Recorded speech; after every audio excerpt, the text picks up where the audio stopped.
Akacaner iltimas یک باره که دیگه من یاردم کنین اپریسیامو بگذرونم از برای التماس. سلام علیکم برادرای عزیز، امیدوارم که خوب هستین، صحت سلامت هستین. برادرای عزیز، کلام که گرانیت راکیم برادرای عزیز میتونین که هم برادر در زنگ بزنین، بهترین برادرای انشاءالله میبراتون با خاصی اولش پروردگار برادر میبراتون صحت سلامت میراتون. داکیومنتشون چندین تاش پرابلم داشت برادر جانو میبرای میگیره میورشون. الحمدلله کامی داد که برادر جانو در کره زنگ بزنین، اینا ما گپ بزنین انشاءالله که شیر الله های. علیکم برادرای عزیز، امیدوارم که خوب هستین، صحت سلامت هستین. برادرای عزیز، خوارک من خواهرگیری اومیم برادرها.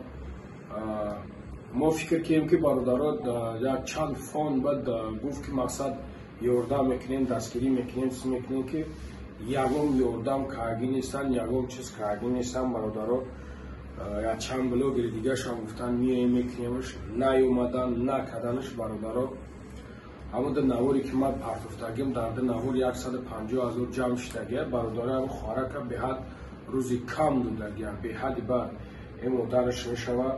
این همه برادرها با خاطر الله یک دستگیری کنیم. بخدا دیگه نمیدونم کجا را بخطم برادر جانم، دیگه نمیدونم که ما چی بگم چی خیلیش کنم. خیر برادر شما دوباره من نباشین، من نمیدونم چی کنم. این برادر جانم با خاطر الله همه خوارک یک دستگیری کنیم، اپریسیامو بگذرونیم، پاروکسیتش میگن. این برادرها التماس با خاطر الله گپ زد جانم. سلام علیکم اپا. بلند گپ زد مردم غریب التماس شما هم که خواهش داریم که یک بارگه دستگیری کنه، همین دخترچمه اپریسیامش بگذرونیم. به خاطر الله التماس می‌کنیم، خواهش داریم یاردم. سلام علیکم برادرای عزیز، امیدوارم که خوب هستین، صحت سلامت هستین. برادرای عزیز، خوارک من خواهرگیری اومیم برادرها. ما فکر کردیم که برادرها یک چند فون بعد گفت که مقصد یاردم میکنیم، دستگیری میکنیم، میکنیم که یگم یاردم کارگی نیستن، یگم چیز کارگی نیستن برادرها. یا چند بلوگری دیگه شان گفتن میایم میکنیمش، نیومدن نکردنش برادرها.